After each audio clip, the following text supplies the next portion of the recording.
Why TAFE/vocational education is Australia's secret to low unemployment versus the U.S. college debt crisis. Right now, 45 million Americans are checking their bank accounts and feeling that familiar hollow dread. Student loans. An average of $37,574 per person. That's not a number. That's 7 years of delayed life decisions. Can't buy a house. Can't take risks. Can't breathe. But here's what blows my mind. While America is drowning in this debt crisis, Australia solved this problem decades ago. And almost nobody in the U.S. knows it exists.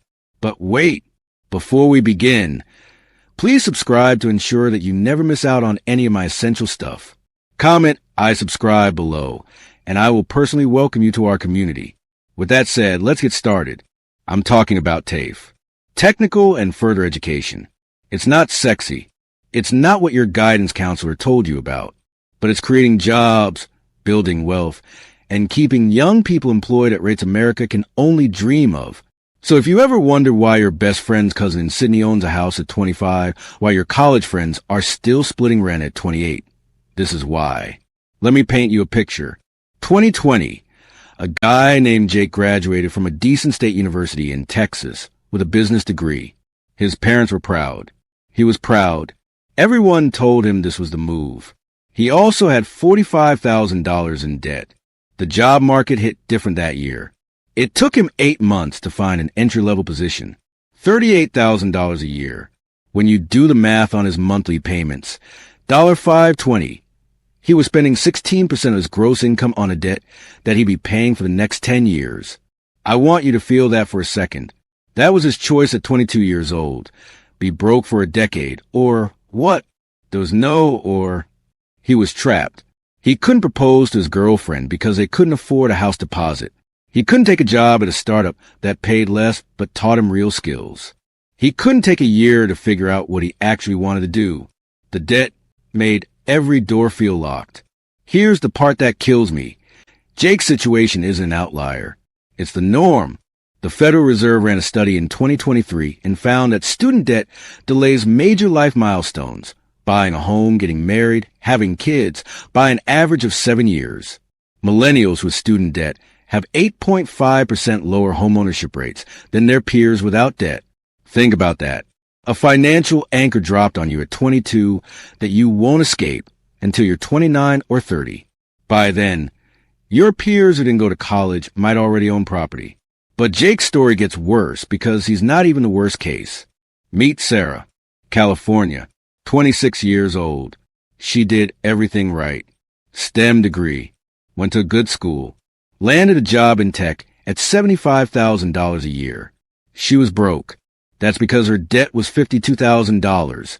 Higher tuition for a fancy school, the thinking being it would pay off.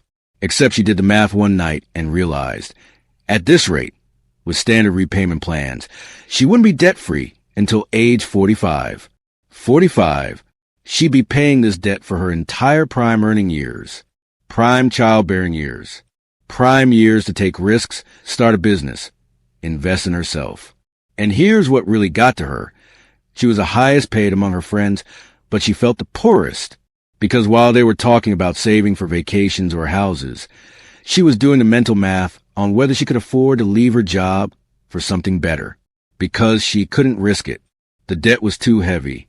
According to the Labor Department, 37% of college graduates end up in jobs that don't require a degree, which means Sarah might be paying $52,000 to be overqualified for a job she could have gotten by other means. Here's the question that haunted her. What if she'd learned through something cheaper? An apprenticeship, a trade certification, something that cost 1/10 the price but got her in the door just as fast? She'd own a home by now. She wouldn't know this constant anxiety. Her life would be hers, not the bank's. Now, on the other side of the world, there's a country quietly running a different experiment. Australia has a parallel education system called TAFE. Most Americans have never heard of it, but this system is crushing the employment crisis while America drowns in it. Here are the numbers that make you sit back in your chair. Australia's unemployment rate, 3.7% America's unemployment rate, for 0.1%. That's close. But look at the youth unemployment rates. People aged 18 to 24.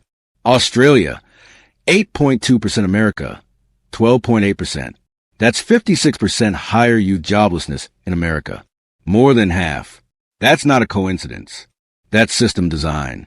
The OECD Education at a Glance report from 2023 found that vocational graduates in Australia have a 91% employment rate within 6 months of graduation. Compare that to traditional bachelor's degree holders in America, 62%. Let me say that again. Vocational students in Australia find work 29 percentage points faster than college graduates in America. So what the hell is TAFE? It's government subsidized. It's vocational and technical education. Plumbing, electrical work, nursing, carpentry, culinary, IT support, automotive technology. Programs are 2 to 4 years, not 4-year degrees. Total cost? $5,000 to $15,000.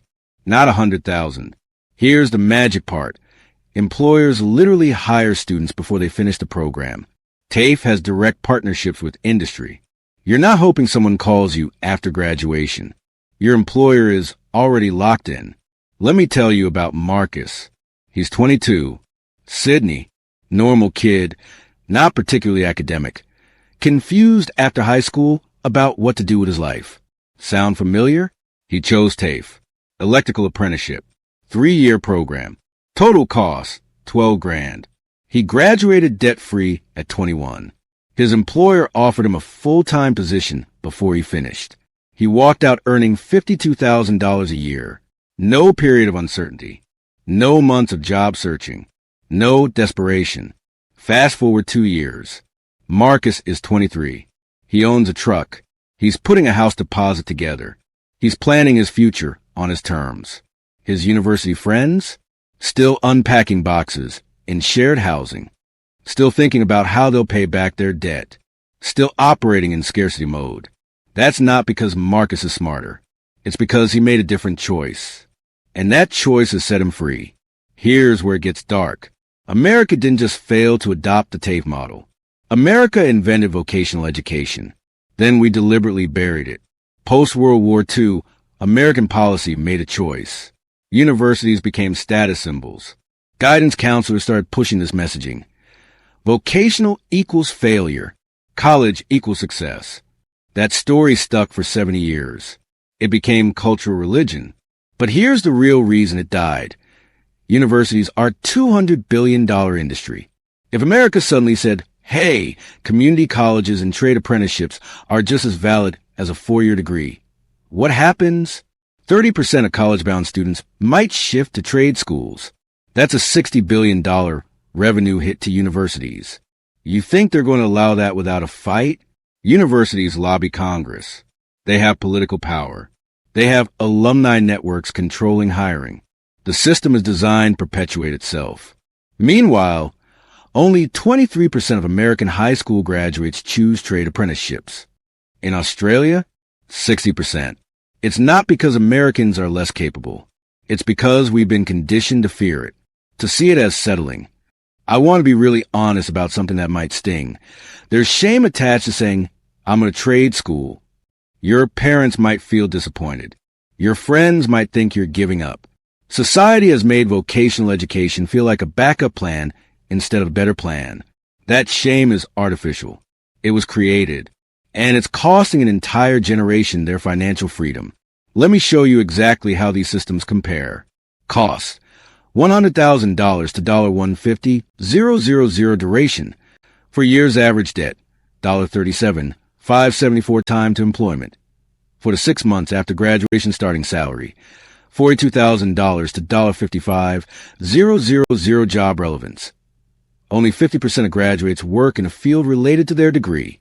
Australia, TFE, cost $8,000 to $18,000 duration, 2 to 3 years average debt, $0 time to employment, 0 months hire before graduation, starting salary, $45,000 to $60,000 job relevance.